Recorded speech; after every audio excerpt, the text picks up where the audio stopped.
now. The way things are nowadays, the younger generation, you seem that they can't accept the word no, if that makes sense. They can't accept rejection, essentially, is all you're trying to say. Yeah, they can't accept the word no. So if you, how did I do? Or you didn't do very well, and they get upset, And when I was a youngster, my father used to say to me, because I used to be sport mad when I was very young.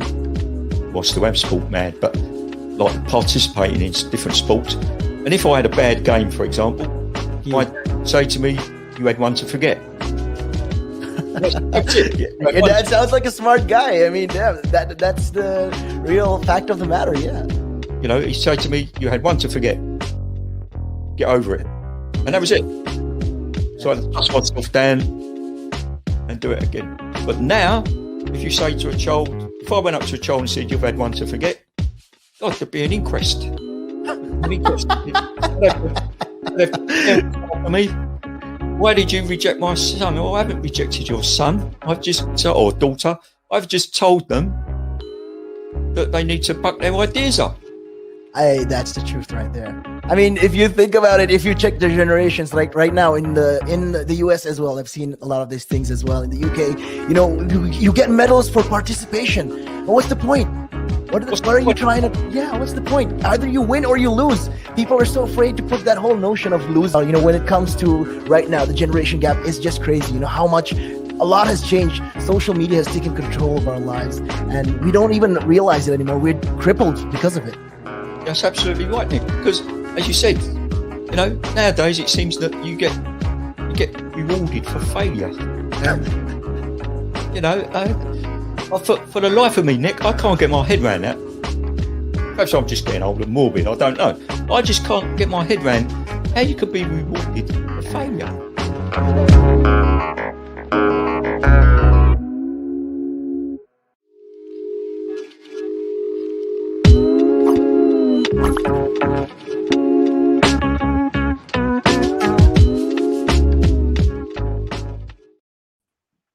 We're back with Chris on the buzz. Now, talking about estate planning, how you need to organize your, what you are inheriting, or, what you can do when you are. Chris is here from CS Jones talking about estate planning today for the next half an hour.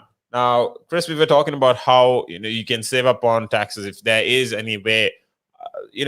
What's the strategy here? How do you do it if you are, inheriting anything? Look, if you're inheriting, you can't really do anything about it. But if you get a large sum of money, what you have to do is plan for that, right? So you put in investments and things like that, and make sure that it depends on the lifestyle. So let's go back. Let's cover two things here quickly. If you receive a large sum of money, how are you going to ensure that if you pass that money on, there's no tax on it, right? I think that's the first part. And then the second part is, if you have built up money and you later in life haven't received it, how do you mitigate the tax on that as well? So let's say you receive an inheritance and it's quite a large sum of money, and you buy a house or you invest it. So, something like that, you put it away, right? You put away a bit for kids' education, you do the usual thing. And then you do talk to someone like me, because generally when people do come to a large amount of money, they'll go to a financial advisor and say, okay, what do I do with it? Make sure, first of all, that financial advisor includes a question of, we should go through your estate planning with this, because, your wishes and your death may change.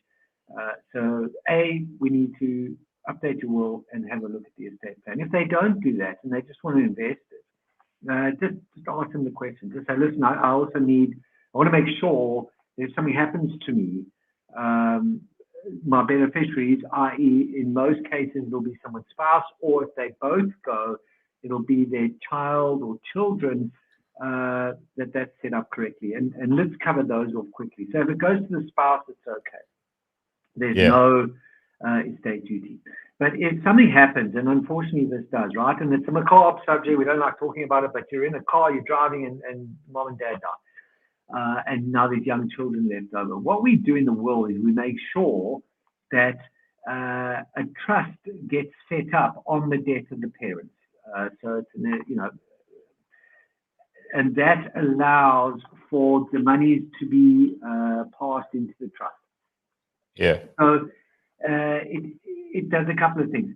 It mitigates other family members or guardians or people that you may not trust implicitly from taking the money and doing whatever they want with it, because there'll be a trustee that governs it, and we always place professional trustees on our trusts with the people you want. So a person says, okay, if both of us go, my sister and her husband will be the guardians of our children, and they'll also be the trustees, but we'll also have the professional trustees. Sitting alongside the professional trustees will be someone like me, and I advise the trustees on how to invest that money, how to properly mitigate those taxes. Unfortunately, I've got a quick question. Now, when you talk about trustees, and when it comes to inheriting, there's capital gains tax that we spoke about a while back. Is it similar to that, or is it that the minute it's written in your name, the minute whoever passes away, you're liable to this 40%, or can you take it off? Can you sell it by parts, or what? Is there any strategy there? Look, it's a good question. The beneficiaries are not liable for the tax. The estate is. So when you die, all your belongings and all your assets become part of your estate. That's why we call it estate planning. Yeah. And the estate is then liable for any taxes. And that includes, which people don't realize, it includes income tax. Because if you've been working, let's say it's me and I'm working and I suddenly pass, there's an income tax bill to pay somewhere. So that's got to get paid. If any assets get sold, if any houses get sold, you've got right. There's capital gains taxes, all those taxes that still apply. And on top of that, if it is above the 325,000 limit, you'd have an additional 40% tax on that. So what you'd have in probate, you would have what's called a master and an executor who is named in your will. Someone, and I see this from people. They put people they know as executors in the will, but they don't know the process. It can be quite complicated in this country. So all they do as executors is they pass it over to a professional. So rather put the professionals in place. Not me, someone like me. I can stand as executor, and I do sometimes, but it's not our main job. But what we would do as executor is we would make sure that the assets get passed on in the manner that the deceased wanted.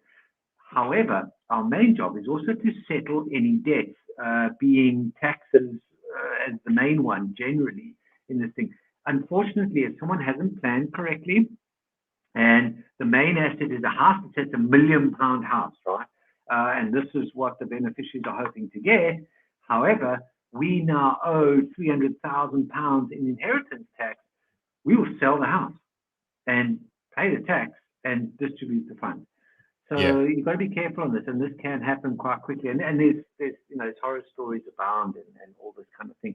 There's also a cost for executors, and they'll generally charge for it. And remember, anyone who's listening to this, negotiate the charge. Most people don't negotiate the charge. It's saying they're taking 2% of the estate. So just be in mind. So it's a good question. Beneficiaries are not liable for the inheritance tax. When you eventually receive the inheritance, that is, it is paid, the taxes have been settled. There are a few things that fall outside of this, though. That's being pension funds, for the most part. Most pension funds fall out of the inheritance tax net. So if someone dies and you're the beneficiary of their pension, there are choices you can have. So depending on where you are and what you're doing, what type of pension it is, you can either continue to receive the pension or take it as a lump sum. If you take a pension as a lump sum, then there's income tax and other things to worry about. So you definitely need advice on that side. The other thing is any life cover policies, which are in place specifically to cover various incidents on death. so they don't fall into the inheritance tax net. And that is one of the, I would say, most cost-effective ways of mitigating inheritance tax. So you're not really mitigating the tax, you're kind of taking the insurance policy out on it. So as an example, and the segue, sorry, you want to ask something? No, I'm just listening. Okay, so it segues us into the how to assess it, because if you look at your estate and you say, okay, what is my estate? Well, so you don't include your pension, but you include everything else. So cars, your contents, your house, everything that could be kind of sold, and take a sale value and work out what that number is, minus any debts that are in there, such as mortgages or credit cards or things that need to be settled, and you come up with a figure. It's your balance sheet, right? So who does this number? You can do it. You can do it yourself. I mean, most people don't have a massively complex, a set of accounts that they need. They have a house, they've got some investments, they probably have a bit of pension, they've got a little credit card debt, they own a car, that kind of thing. So, you can take those things, put them in a spreadsheet, and plus and minus them. The figure you get left with, if it's over £325,000, you say, fine, you minus £325,000 from that figure, and let's say you get £100,000 left because you had a £425,000 estate. Then you take 40% of that, so it's £40,000. So on your death, your inheritance tax liability maybe, because we always say maybe because things fluctuate, well, that there's £40,000. So what you do is you say, okay, in order for my beneficiary to receive the full amount of my estate, I'll take life cover out for £40,000. That does a couple of things for you. It's a solution, right? There's a couple of things. A, if the estate is in non-liquid assets, such as the house, which most people, it will be, right? Then that life cover that they took out will get paid out on their death.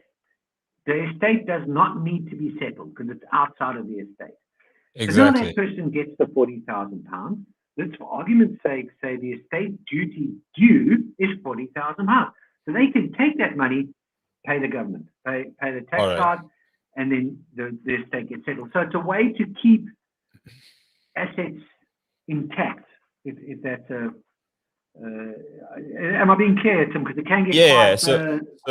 How I'm taking it is, let's say you own maybe real estate, you own cars and a house, right?